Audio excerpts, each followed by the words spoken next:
7 cara menghilangkan anxiety dengan mengubah kebiasaan kecil. Apa saja itu? Tonton setelah yang satu ini.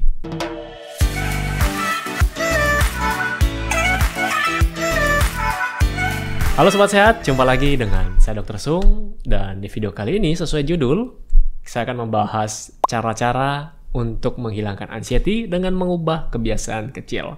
Ya, Anda tidak perlu mengeluarkan uang yang besar, Anda hanya memerlukan atau Anda hanya menyediakan sedikit waktu Anda untuk melakukan hal-hal ini. Kita mulai aja langsung. Yang pertama adalah menjaga rumah agar tetap bersih. Tentu saja rumah yang berantakan, yang kotor, itu akan membuat pikiran kita lebih jenuh. Ya, rumah yang fresh, pencahayaan yang baik, kemudian diberikan ya hiasan-hiasan kecil akan membuat Anda lebih senang, membuat Anda lebih bahagia di dalam rumah tersebut, membuat Anda lebih nyaman dalam rumah tersebut. Nah, itu yang pertama. Yang kedua, lakukan pernapasan dalam melalui hidung atau kita sebut dengan deep nasal breathing, ya. Nah, caranya adalah, jadi di sini sekalian saya ajarkan ya, kita praktek sama-sama. Jadi kita bernapas melalui hidung, jangan melalui mulut. Jadi kebanyakan kita tidak sadar, kita buka mulut untuk bernapas. Apalagi zaman sekarang banyak anak-anak yang bernapas melalui mulut. Ya, jadi pentingnya bernapas melalui hidung adalah karena di hidung itu ada bulu-bulu halus yang menyaring udara yang masuk. Jadi kotoran akan tersaring di sana. Ya, ini juga satu penting, terutama buat kaum hawa. Siapa yang suka mencukur habis bulu hidungnya. Jadi sebenarnya kalau cuma dipotong sedikit tidak ada masalah yang keluar-keluar, tapi jangan sampai dibersihkan. Kan ada tuh sekarang banyak ya di YouTube, kita lihat dimasukin kayak wax gitu atau apa, terus ditarik semuanya, jadi bersih sama sekali. Sebenarnya itu tidak boleh ya. Caranya adalah kita bernapas menggunakan hidung, kita bernapas yang dalam, dan pernapasannya adalah pernapasan diafragma atau pernapasan perut. Jadi bukan pernapasan dada lagi. Kalau mau tahu caranya adalah tangan satu di perut, tangan satu di bagian dada. Anda bernapas. Jadi yang kembang kempis itu perutnya, bukan dadanya. Coba latihan, ya. Jadi mungkin bagi Anda yang tidak terbiasa, ini akan sulit, ya. Jadi sebenarnya yang bagus adalah pernapasan perut dan lakukan yang dalam. Jadi Anda bisa tarik napas. Jadi yang kembang adalah perutnya pada saat Anda menarik napas itu sekitar 4 detik. Kemudian setelah tarik napas sekitar 4 detik, tahan nafas Anda sekitar 6 detik. Jangan buru-buru dikeluarkan. Kemudian buang nafas Anda pelan-pelan sekitar 7-8 detik. Lakukan sekitar 3-8 cycle. Ya, Anda bisa lakukan ini pada saat bangun tidur atau Anda lagi ada masalah, lagi penat. Anda hentikan sejenak, Anda lakukan pernapasan ini. Jadi ini akan memperbaiki anxiety Anda, ya. Kemudian yang ketiga adalah kurangi asupan kafein. Ya, kita tahu sama-sama kalau kafein membantu kita untuk fokus, membantu kita untuk denyut jantung kita menjadi lebih cepat, ya, mata kita lebih jelas, lebih fokus seperti itu. Dan digunakan untuk kita bekerja. Nah, kalau Anda ingin santai, ingin relax, kurangi asupan kafeinnya. Kemudian yang keempat adalah jalan kaki. Kurang lebih 45 menit setiap hari.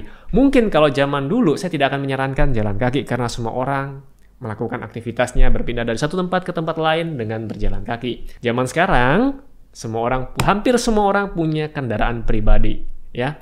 Jadi misalnya Anda ingin membeli sesuatu dekat rumah, hanya beda berapa rumah dari tempat Anda naik motor, ya. Jarang sekali kita untuk berjalan kaki pada zaman sekarang. Nah, saya pernah buat video di video-video sebelumnya, itu jalan kaki bukan olahraga. Banyak tuh yang komen, loh, Dok, jalan kaki itu olahraga gitu. Sebenarnya jalan kaki bukan olahraga, jalan kaki adalah aktivitas sehari-hari. Ketika Anda, pada zaman dulu ya, ketika kendaraan itu masih terbatas, belum semua orang punya kendaraan, aktivitas sehari-hari ya jalan kaki. Gitu. Nah, zaman sekarang entah kenapa berubah jalan kaki menjadi olahraga gitu, jadi spesial. Sebenarnya jalan kaki ya aktivitas sehari-hari. Yang dimaksud olahraga adalah butuh tantangan lebih gitu. Kecuali Anda orang tua yang usianya 70 atau 80 tahun, jalan aja sudah menjadi tantangan buat Anda, ya itu termasuk olahraga. Tapi buat Anda yang masih umur 50 ke bawah, jalan kaki ya aktivitas sehari-hari gitu. Oke. Kemudian yang kelima, habiskan lebih banyak waktu di alam, ya. Zaman sekarang, terutama anak-anak Gen Z ya, anak milenial seperti generasi saya dan di bawah saya lagi Gen Z, itu lebih banyak menghabiskan waktu di depan layar. Entah itu laptop, entah komputer, entah smartphone, tablet.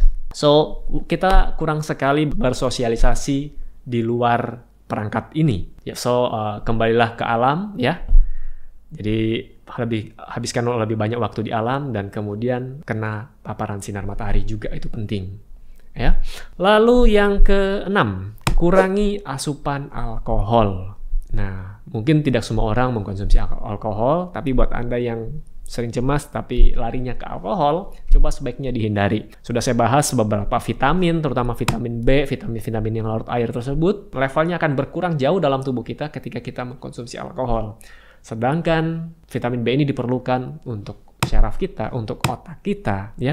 Ketika kita mengkonsumsi alkohol dan tinggi karbohidrat, makanan-makanan yang tinggi karbohidrat juga akan menurunkan level vitamin B dalam tubuh kita. So, Anda sudah cemas, anxiety, larinya ke alkohol, ya tambah bikin Anda cemas lagi gitu. Efeknya hilang sesaat, efek cemasnya hilang sesaat pada saat Anda mabuk. Setelah Anda sadar dari mabuk, ya Anda tahu ya jawabannya. Oke, kemudian yang ketujuh, yang terakhir, latihan angkat beban 3-5 kali dalam seminggu. Jadi kalau saat kita berolahraga, tadi kan kalau untuk jalan kaki itu aktivitas sehari-hari ya, Anda jalan cepat, Anda lari, itu latihan kardio.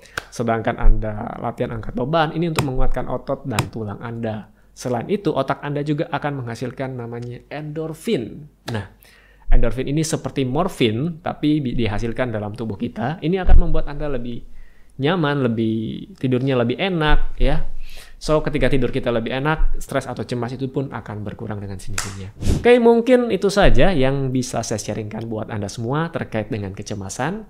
Mudah-mudahan Anda bisa mengikuti 7 tips dari saya ini. Dan buat Anda yang suka dengan video ini, silahkan komen di bawah, silahkan like. Buat Anda yang punya pertanyaan, silahkan tulis di kolom komen, nanti saya akan baca. Dan ketika ada yang menarik, saya akan bikin di video selanjutnya. Oke, sampai jumpa di video saya selanjutnya. Salam hebat luar biasa.